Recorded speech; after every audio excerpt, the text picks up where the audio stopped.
Assalamualaikum warahmatullahi wabarakatuh. Alhamdulillah wa syukrillah wa la hawla wa la quwwata illa billah.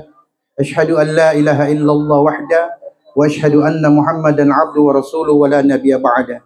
Allahumma salli wa sallim ala sayyidina Muhammad ibn Abdullah wa ala alihi wa sahbihi wa mawala, amma ba'd. Pertama-tama tentu puja dan syukur kehadirat Allah Subhanahu wa taala.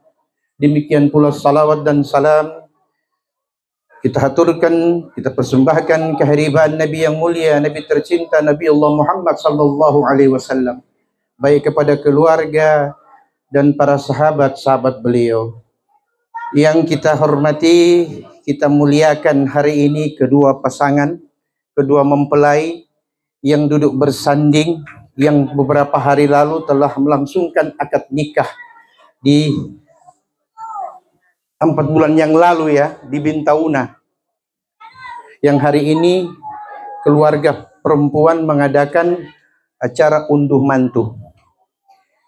Keluarga besar kedua mempelai yang saya hormati, Kepala Seksi Bimas Islam Kementerian Agama Kota Bitung beserta Ibu, Kepala Kantor Urusan Agama Bapak Ustadz Husain Al-Katiri, Pokjawas ya,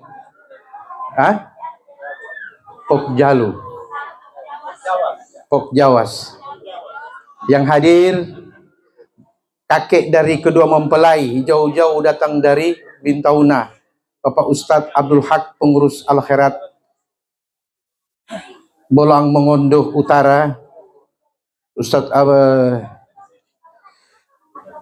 Sukri Lalaweto, Pak Haji Anton Awi, para tokoh agama, para asatidah, guru-guru yang ada yang mengabdi di lingkungan Al-Khairat, para hadirin hadirat yang saya muliakan yang dirahmati Allah. Berapa bulan yang lalu nikah? 4 bulan yang lalu. Berarti sudah ada pengalaman 4 bulan. Saya pikir tidak perlu nasihat. Yang paling bagus sekarang ini kalau orang baca doa makam. Cepat, tepat, efisien. Bapak Ibu, saudara-saudari yang saya muliakan, para undangan yang terhormat. Kadang dalam pernikahan orang Islam ada istilah-istilah yang umum, tapi tidak semua bisa memahami apa arti dan makna setiap istilah-istilah itu atau jargon-jargon itu. Ada kita mendengar namanya siga ta'liq yang sekarang sudah ditiadakan lagi. Biasa kalau dulu orang kawin itu mesti ada laki-laki baca tuh siga ta'liq namanya. Kemudian ada kata nikah. Kemudian ada kata ijab dan ada kata qabul. Ada juga kata mahar. Istilah-istilah ini umum dikenal oleh orang Islam.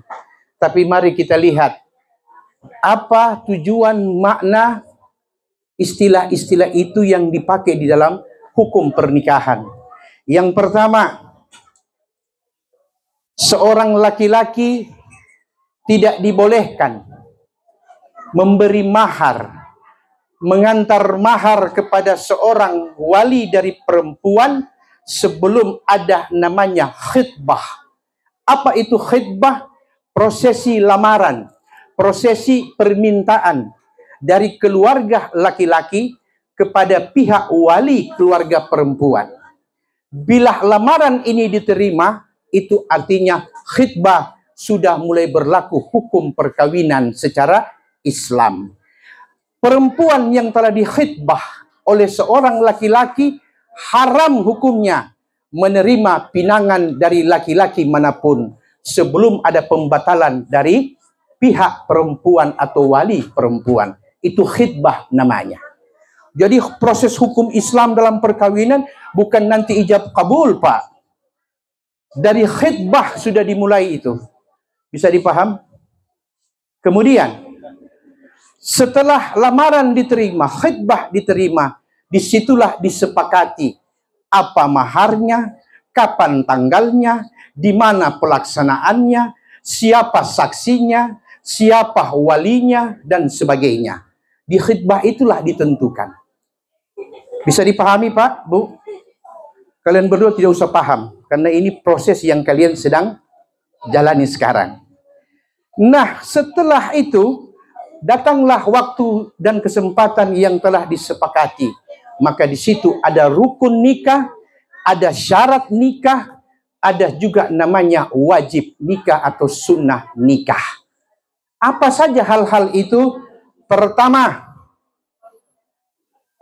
seorang laki-laki tidak dibolehkan melangsungkan pernikahan sebelum si laki-laki memberi sesuatu yang membuat keluarga perempuan, khususnya calon pasangan, itu ridha dan rela menerima pemberian itu. Itu namanya mahar. Jadi mahar merupakan rukun nikah, Ibu. Nilainya berapa?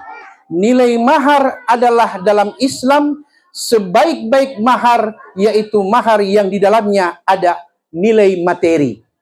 Biasanya yang ada nilai materi, cincin emas, uang tunai, ya, dan alhamdulillah sampai patorang diganti seperangkat alat sholat.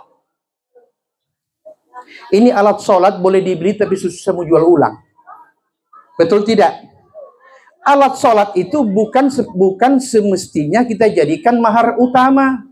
Yang mahar utama itu adalah cincin emas bagi perempuan dan tidak bagi sepasang laki-lakinya.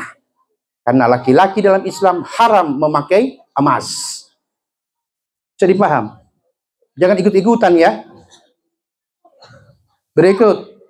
Selain mahar, ada namanya ijab dan qabul. Apa artinya ijab? Ijab artinya menawarkan. Dan qabul artinya menerima. Siapa yang menawarkan dan siapa yang menerima? Dalam Islam, yang menawarkan itu adalah wali daripada si perempuan yang akan dinikahkan. Kenapa Ustadz tidak sebut ayah? Ibu, Pak, Islam menyebut itu dengan kata wali. Karena bisa saja wanita yang menikah tidak lagi punya ayah, tapi dia punya saudara laki-laki. Bisa saja kedua itu tidak ada, tapi dia punya kakek. Maka semua inilah yang disebut dengan wali nasab namanya. Maka disebutkan wali, bukan disebutkan ayah dari si perempuan. Ini perlu dipahami supaya apa, ke depan kita paham. Oh, kalau dibilang wali nasab itu ayah, saudara laki-laki, kakek dari ayah, ya, itu namanya zawil arham atau zawil hukuk selain daripada mereka dalam hukum waris Islam. Kemudian ijab artinya menawarkan. Si wali dari perempuan berkata kepada si calon suami, wahai fulan bin fulan, aku nikahkan dan aku kawinkan engkau dengan seorang anak perempuan yang bernama Fulana binti Fulan dengan mahar darimu berupa cincin emas 5 gram dan seperangkat alat sholat tunai. Kata ulama, jangan ada jeda waktu antara ijab dan kabul. Karena kalau tidak, syaitan yang akan masuk di tengahnya mengaminkan ijab dan kabul itu. Makanya perlu saksi. Saksi inilah yang akan mengatakan sah. Artinya sah, saksi bertanggung jawab di hadapan Allah kelak nanti kalau seandainya pernikahan itu tidak sah menurut agama Islam. Jadi kalau mau menunjuk saksi, jangan cuma asal-asal, oh dia ini pejabat, dia ini pengusaha. Tidak bisa. Islam tidak mengenal itu. Islam mengenal syarat dan sahnya pernikahan. Salah satu di antaranya adalah kehadiran 2 orang laki-laki sebagai wali dari pernikahan, sebagai saksi atas pernikahan tersebut. Bisa dipaham? Berikut. Kemudian si suami ketiga mendengar kata tunai. maka si calon suami berkata, aku terima nikahnya dengan mas kawin tersebut. Saat itulah saksi diminta untuk mengucapkan bahwa pernikahan ini sah atau tidak. Maka kedua saksi melihat, berdiskusi sesaat, minimal saling memandang, kemudian berkata sah. Maka secara hukum wakil Allah di muka bumi itulah kedua saksi. Bisa dipaham? Tidak seperti di TikTok, sah begitu langsung dia tumbuh tuh laki-laki. Nah, berikut, boleh tambah sedikit Ibu, Pak?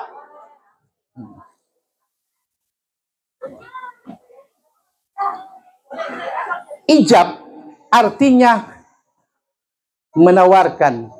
Wali dari perempuan menawarkan kepada sang calon suami, wahai laki-laki, wahai fulan bin fulan, aku kawinkan dan aku nikahkan engkau. Artinya hari ini sejak aku ucapkan kalimat ini, bila engkau mengatakan aku terima nikahnya, saat itu hukum alam bergetar, arsy bergetar, tanggung jawabku kepada si perempuan berpindah kepada tanganmu dari dunia hingga akhirat.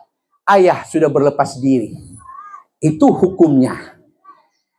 Ayah menawarkan, mau tidak anak gadisku? Saudara laki-laki berkata, mau tidak saudara perempuanku? Aku berikan kepada engkau dan engkau terima dari dunia ini hingga akhirat. Surga dan neraka ada di tanganmu sekarang. Bagi si perempuan. Bisa dipaham? Berarti berat mana? Saksi atau yang menerima? Sama. Saksi juga bertanggung jawab di hadapan Allah kelak nanti. Sedangkan suami bertanggung jawab dari dunia hingga akhirat, baik nafkah lahir dan nafkah batin dan kehormatan si perempuan. Ini makna yang dikandung ijab dan kabul. Berikut, dalam kalimat ijab kabul ada dua kata yang diakui dalam hukum agama Islam, yaitu kata nikah dan kata zauj atau zawaj, yang artinya an-nikah bimakna al-wad'u awil jima'. Nikah dalam bahasa Arab itu kalau diartikan ke bahasa Indonesia artinya senggama. Jadi orang yang menikah artinya secara hukum dihalalkan apa yang haram menjadi sesuatu yang halal. Bukankah dulu si perempuan haram? Tapi dengan adanya kata an-nikah, artinya yajuz lin nikah. Engkau dibolehkan untuk tidur bersama dengan pasanganmu. Dan itu adalah ibadah terpanjang dalam Islam. Bisa dipaham, Bu? Kemudian yang terakhir, kalimat azwaj. Zauj itu artinya pasangan. Jadi kalau orang Arab bilang zauj, artinya bukan suami. Zaujah bukan artinya istri. Secara bahasa, zauj artinya pasangan laki-laki bagi si perempuan, dan zaujah pasangan perempuan bagi si laki-laki. Kenapa Al-Quran menamakan itu dengan kata zauj dan zaujah? Karena memang perkawinan hakikatnya adalah masing-masing mencari pasangannya, bukan masing-masing mencari cocoknya. Berapa banyak mata memandang saat itu terasa cocok, namun pada waktu perjalanan pernikahan hati mulai berkata kayaknya sudah tidak cocok, karena memang bukan pasangannya. Jadi nikahmu, perkawinanmu hari ini adalah di mana engkau menentukan dengan tegas dan jelas yang kau nikahi adalah jodohmu atau pasanganmu. Kalau yang kau nikahi itu jodohmu, besok lusa bisa berubah keadaan cintamu kepadanya karena kau kawin atas dasar jodoh. Tapi bila engkau kawin atas dasar mencari pasangan, maka bagaikan sepasang sepatu. Kiri dan kanan sama tingginya, kiri dan kanan sama modelnya dan warnanya. Tapi jangan pernah tukar kiri ke kanan, kanan ke kiri, karena itu pasangannya namanya. Wabillahi taufiq wal hidayah. Assalamualaikum warahmatullahi wabarakatuh.